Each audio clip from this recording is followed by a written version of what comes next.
오늘은 세 목회자가 정말 오랜만에 함께 콜라보로 말씀을 전하게 되었습니다. 콜라보 설교란 돌봄교회의 새로운 시도입니다. 세 목회자가 함께 말씀을 전하는 것입니다. 그래서 함께 말씀에 대해서 이해하고 함께 준비하여 우리 공동체를 향한 하나님의 말씀을 다르지만 연합된 목소리로 함께 전하려고 하고 있습니다. 오늘의 말씀이 우리 모든 교회 성도들에게, 그리고 특별히 신임 집사님들에게 하나님의 살아있는 음성으로 울려 퍼지기를 축복드립니다. 우리 집사님 아멘? 네. 오늘의 말씀은 베드로전서 5장입니다. 먼저 1절을 한번 한 목소리로 함께 읽도록 하겠습니다. 시작. 나는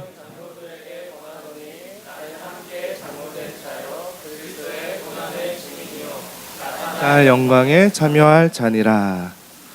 네, 오늘 베드로는 장로들에게 편지를 보내고 있습니다. 그런데 베드로는 스스로를 그들과 동일시하며 같은 장로로서 권면하고 있다고 말하고 있습니다. 베드로는 사도로 부름받은 사람입니다. 베드로는 예수님과 함께 3년의 시간을 함께 생활하고 직접 배우고 특별한 시간을 보냈던 사도였습니다. 그리고 예수님이 고난받으신 것을 직접 목도하였던 고난의 증인이었습니다.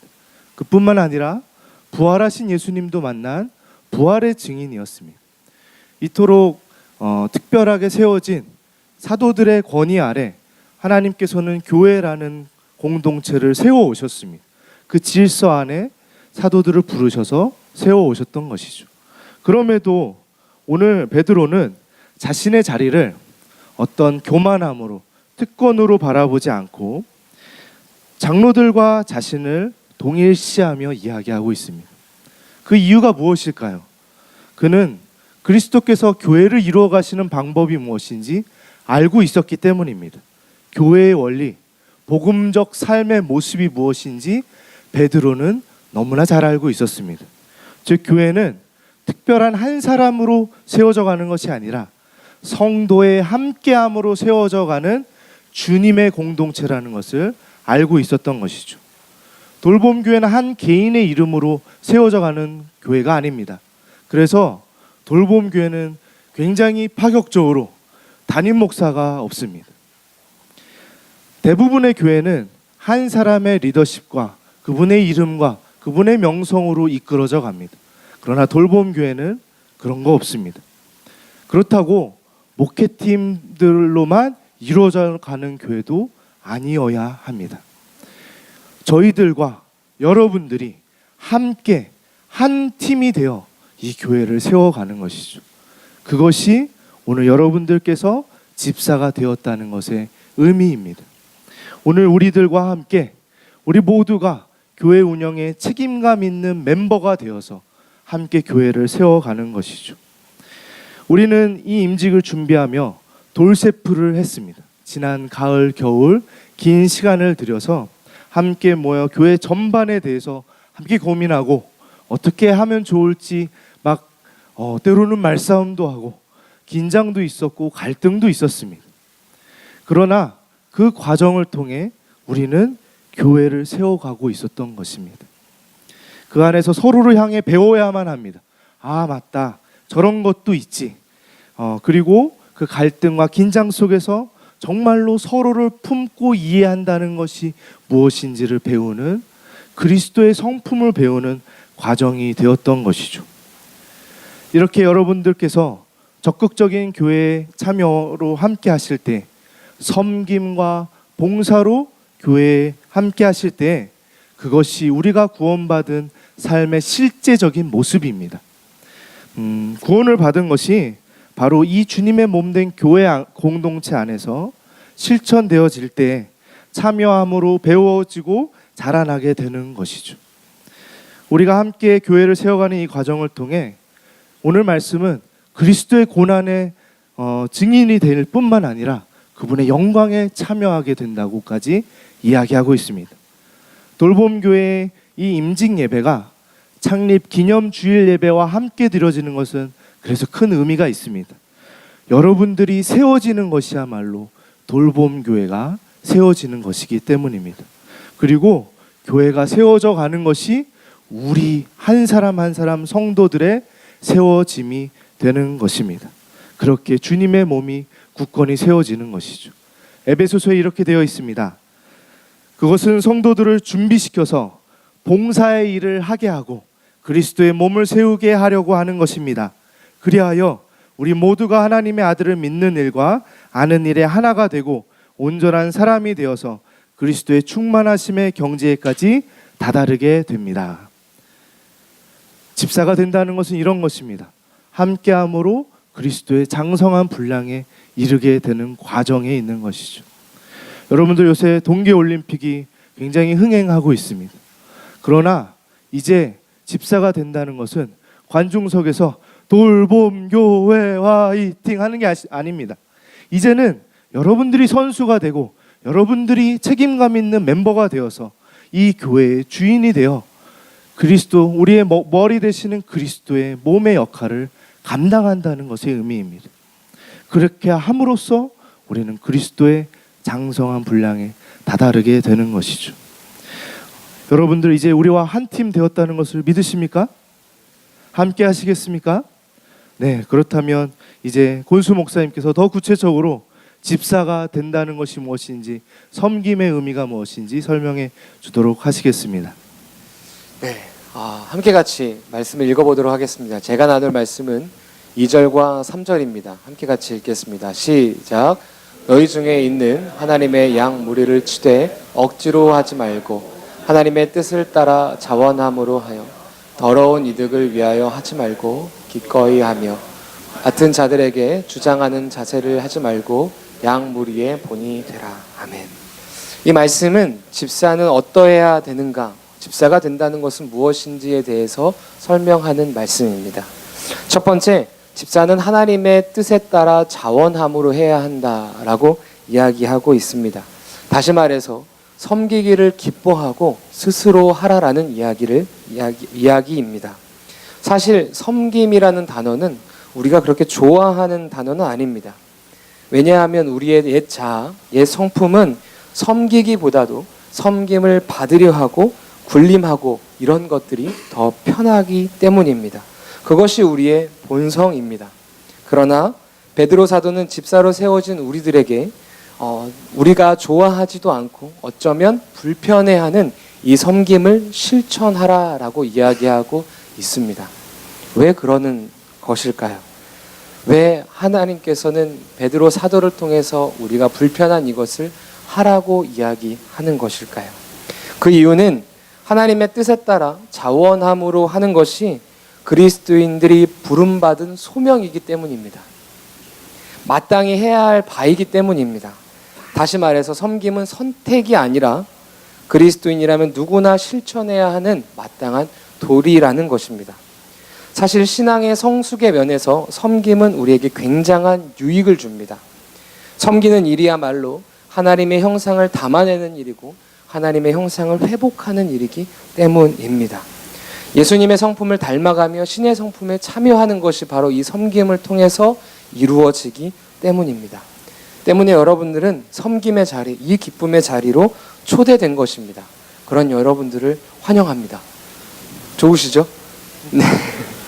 두 번째로 베드로는 집사는 양무리의 본이 되어야 한다고 말합니다.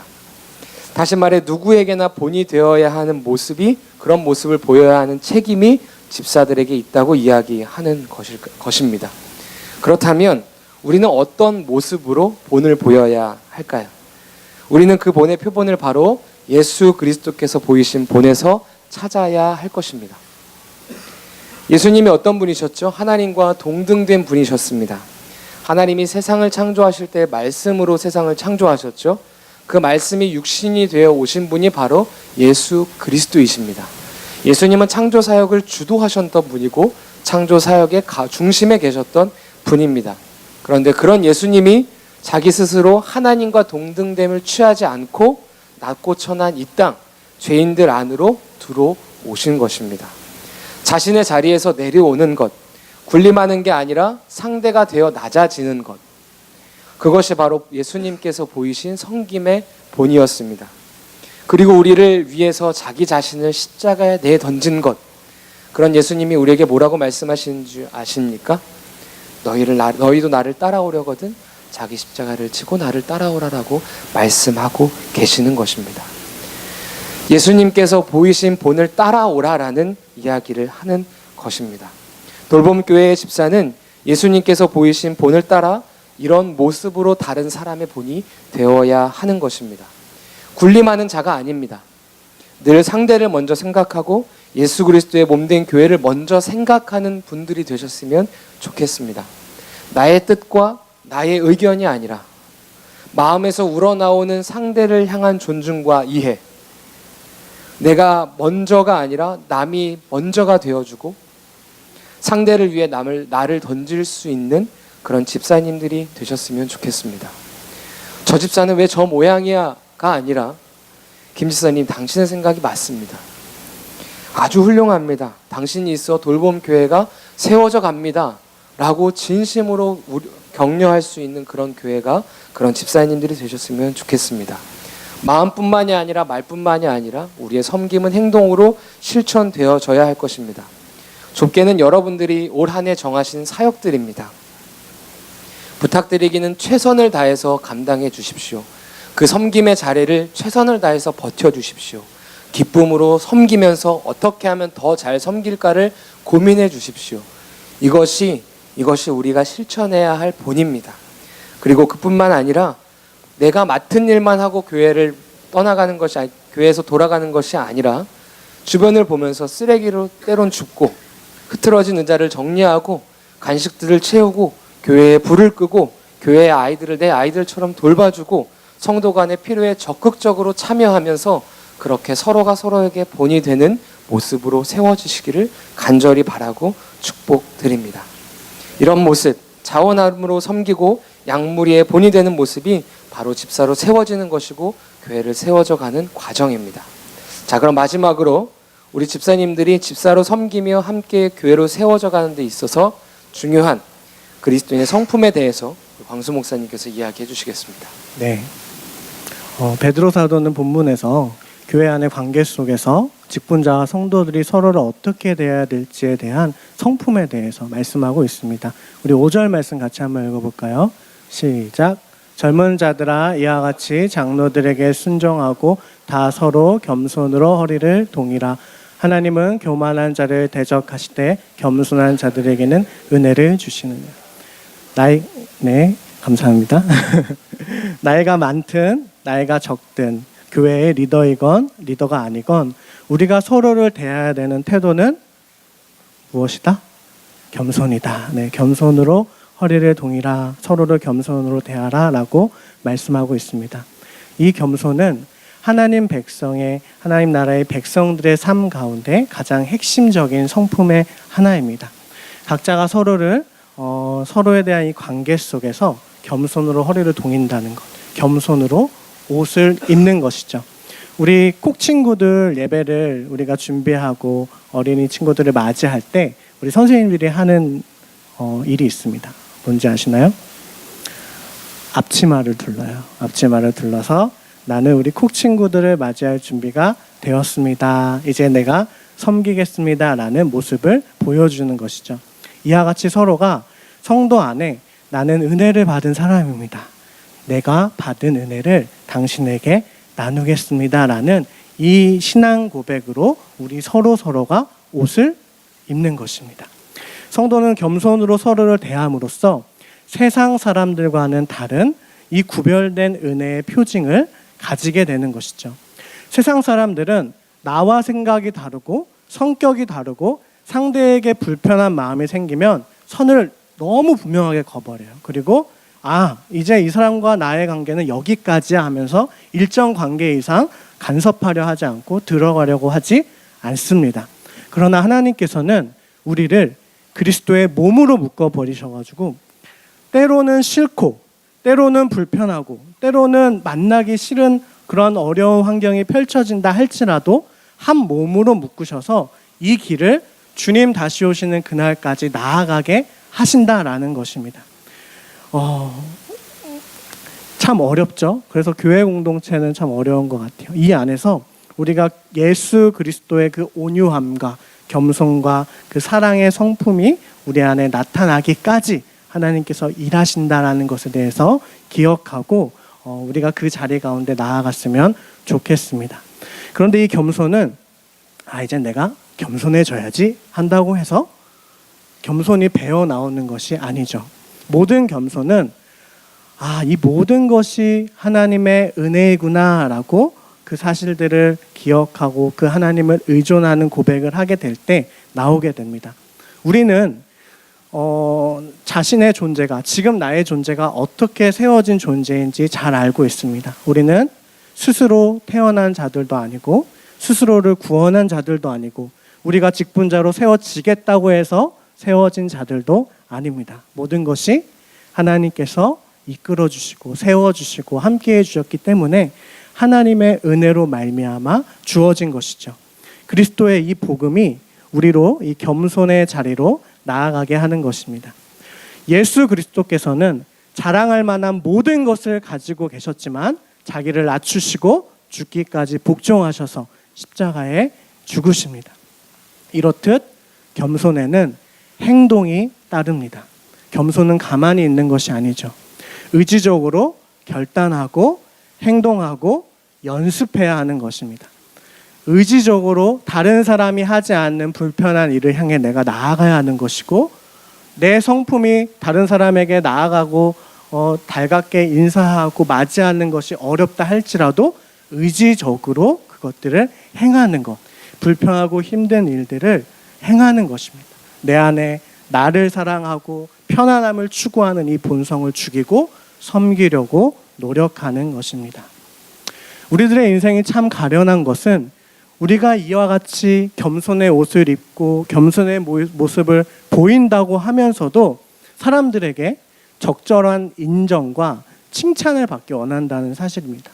내가 이렇게 사랑했으면, 내가 이렇게 베풀었으면, 내가 이렇게 섬겼으면 그에 합한 보상과 인정과 이 모든 것들이 따라와야 한다고 생각하는 것입니다. 설거지를 하면서도 그냥 해도 되는데 그렇게 소리를 내요. 와그작 와그작 막 나 하고 있다 막 이렇게 사람들의 그 시선을 보면서 청소를 하면서도 나 쓴다 하면서 막 과도한 액션을 가지고 굳이 그렇게 안 썰어도 되는데 우리는 힘을 줘서 그렇게 청소를 합니다. 그렇죠? 베드로 사도는 이 가운데서 하나님의 인정이 인간의 칭찬보다 훨씬 더 중요한 것이다라고 그것들을 기억하라고 마지막에 이렇게 권면합니다. 우리 4절 말씀과 6절 말씀만 읽겠습니다. 4절과 6절만요. 시작. 영광의 관을 얻으려. 그러므로 하나님의 능하신 손 아래에서 겸손하라. 때가 되면 너희를 높이시리라. 네, 우리가 겸손의 옷을 입고 서로를 그렇게 사랑하며 섬길 때 하나님께서 그분의 때에 우리를 축복하시고 높여주시겠다고 약속하고 계십니다. 교회는 한 뛰어난 사람, 한 사람의 리더로 세워지는 공동체가 아닙니다. 교회 공동체는 우리 각 사람 모두가 한 몸이 되어서 함께 세워가는 것입니다. 임직자로 세워진 여러분, 섬기기를 열망하며 자원함으로 그 일들을 행해 주십시오. 그리고 우리와 같이 양무리의 본이 되어 주십시오. 성도된 여러분, 겸손으로 옷을 입고 의지적으로 낮은 자리로 나아가 행동하고 연습해 주십시오. 이것이 주님께서 우리 돌봄교회를 향한 충성의 내용인 줄 믿습니다. 우리 말씀 생각하며 같이 기도하겠습니다.